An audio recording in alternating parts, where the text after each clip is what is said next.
Shalom. Quando nós olhamos para a vida de Jesus, o tempo da sua encarnação, nós encontramos dando profundo valor às Escrituras. Jesus, ele já tinha nascido sob o manto das profecias, ou seja, profetas falaram a respeito dele.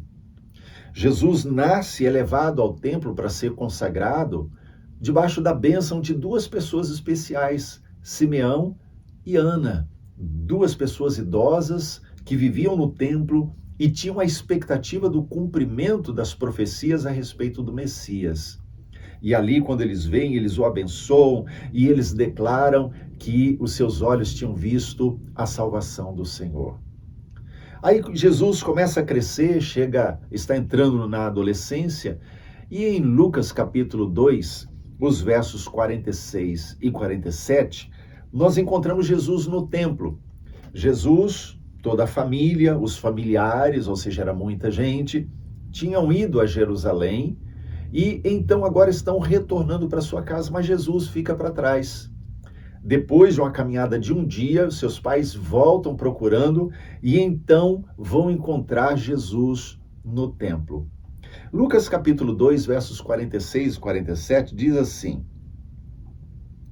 3 dias depois, o acharam no templo, assentado no meio dos doutores, ouvindo-os e interrogando-os. E todos os que o ouviam, muito se admiravam da sua inteligência e das suas respostas. Onde Jesus estava? No templo, entre os doutores, conversando sobre o quê?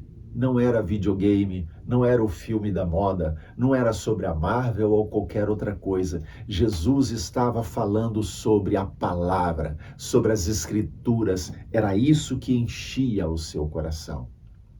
Quando nós entendemos que a obra do Espírito Santo em nós é nos fazer mais parecidos com Jesus, descobrimos que um dos aspectos do que o Espírito tem que fazer em nós é nos tornar apaixonados pela palavra, assim como Jesus era apaixonado pelas Escrituras Sagradas. Então, Jesus está ali. A gente sabe que os meninos, desde o início, da mais tenra idade, eles eram ensinados a respeito da lei, e eles aprendiam sobre a lei. Jesus está na faixa aqui de 12, 13 anos, e esse era o momento do chamado Bar Mitzvah, ou filho da lei, em que o menino era levado diante de um rabino, ali ele expunha o seu conhecimento, havia toda uma cerimônia de reconhecimento da passagem da fase de infância para a fase adulta. Para a cultura bíblica judaica, não havia o tempo da adolescência. Na verdade, o menino, ele já passava da infância para a fase adulta. E o seu destino e a sua identidade eram marcados nessa cerimônia do Bar Mitzvah. Então, sempre ele aprendia a palavra, as Escrituras Sagradas, e o texto nos diz que a prioridade de Jesus era exatamente essa: estar na casa do Pai. Então, quando José, Maria, os seus familiares o encontram lá e ficam admirados com o que veem, Jesus no meio dos doutores, falando, respondendo, perguntando, enfim, debatendo com eles perguntam por que ele fez isso, dando aquele susto. Imagina os pais, 3 dias depois é que vão encontrar um filho que está apenas entrando na adolescência. E então ele diz: vocês não sabem que para mim o mais importante é cuidar das coisas do meu pai? Jesus tinha uma prioridade: a palavra de Deus e conhecer Deus como homem. Ele não estava vivendo sobre a terra como Deus. Jesus teve que aprender a obediência. Jesus teve que aprender a dependência do Espírito Santo.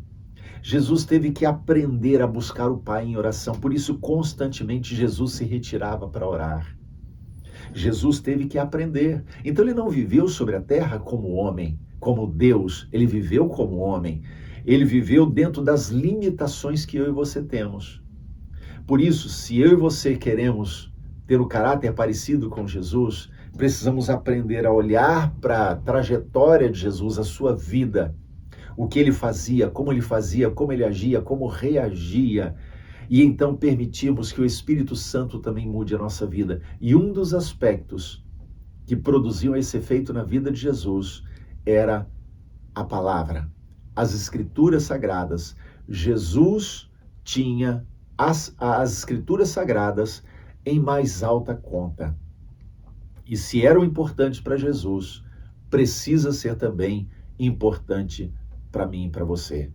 Gastar tempo com a Bíblia é essencial para aqueles que querem conhecer Deus e ter um caráter semelhante ao de Jesus.